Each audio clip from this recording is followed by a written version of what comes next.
Welcome back sa YouTube channel po. Huwag niyong kakalimutan mag-like and subscribe.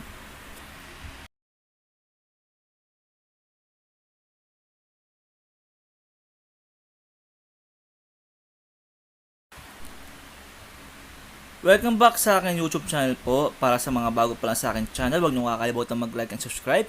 At for today's vlog po, ang ating iba-vlog ngayon is about sa ginagawang event ngayon sa Maynila ng isang grupo ng mga mahilig sa scooter. So ito po ating subaybayan po. Narito tayo sa Maynila at makikita niyo po sa ating harapan ang iba't ibang uri ng mga Vespa scooter.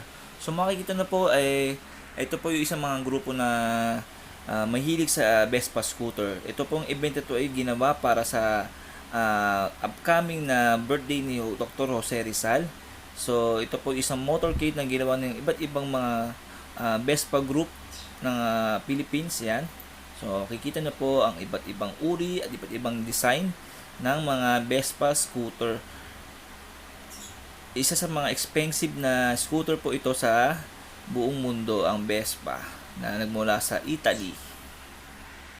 Nandito tayo sa Maynila para saksiyan ng isang event kung saan nagtipon-tipon ang isang grupo na may hilig sa isang brand ng motor para magbigay pugay sa kaarawan ng ating bayani na si Dr. Jose Rizal. Ang mga lumahok sa event na ito ay binubuo ng iba't ibang grupo na may hilig sa Vespa scooter noong December 29, 2020. Iniikot nila ang iba't ibang historical na lugar sa buong Kamaynilaan kasama sa mga lumahok sa naturang event ang Vespa Lady Riders at iba pang mga Vespa Riders Group. Ito'y para gunitain ang kabayanihan at katalinuhan ng ating nag-iisang bayani ni si Dr. Jose Rizal. Ano nga ba ang Vespa? Ang Vespa ay isang stylish scooter na popular na brand sa Italy nang gawa ng Piaggio Group. Ang scooter ay naging popular sa iba't ibang parte ng mundo. After ng World War II, ang anak ng founder na si Rinaldo Piaggio ay gumawa ng isang sasakyan pang transportasyon na mas madaling ma-access ng mga tao. Katulong niya dito si Corradino di Asciano, isang aircraft engineer sa pagbuo nito. Si Piaggio ay natagumpay sa paggawa nito na ipinangalan niya ito sa hugis at tunog ng scooter. At tinawag itong Vespa na sa Italian word ay was. Ang kaunang-unang scooter na pinakita sa publiko ang Vespa 98 noong taong 1946.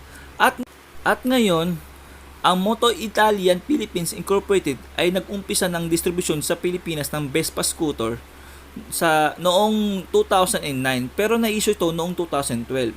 Ngayon sa Pilipinas meron itong 14 authorized Vespa motorcycle dealer across 13 cities in the Philippines. Ito naman po ang tatlong models ng Vespa scooter. Meron tayong Vespa 946 na nagkakahalaga ng 777,000 at meron tayong Vespa Prima Vera 150 na nagkakahalaga ng 185,000 at Vespa Sprint na nagkakahalaga ng 205,000. At marami pang mga klase ng mga Vespa scooter na model ang nilabas pa ng Piaggio Group of Company. At ito yung nag-iisa sa mga expensive na motor kasi po napakamahal din po ng maintenance ito. So kailangan mo talaga i-maintain itong mga ng motor ito. Saka yung parts kasi nitong Vespa is medyo mahirap hanapin siya. Kasi nanggagaling pa ang parts sa Italy.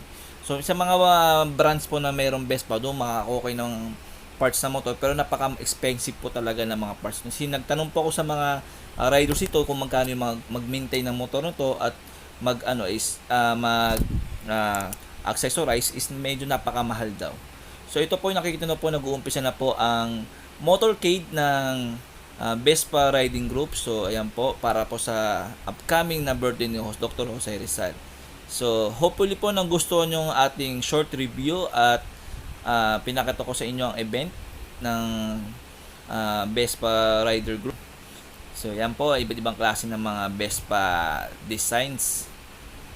Yan. So, naging popular po yan sa iba't ibang parte ng mundo.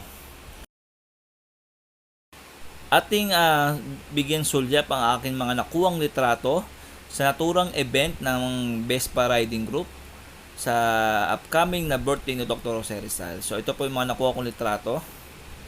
At hopefully nagustuhan nyo. So, kung nagustuhan nyo po, huwag nyo kakalimutan mag-like and subscribe at pakiclick ang bell button para update ka sa mga upcoming mga videos ko. Salamat po.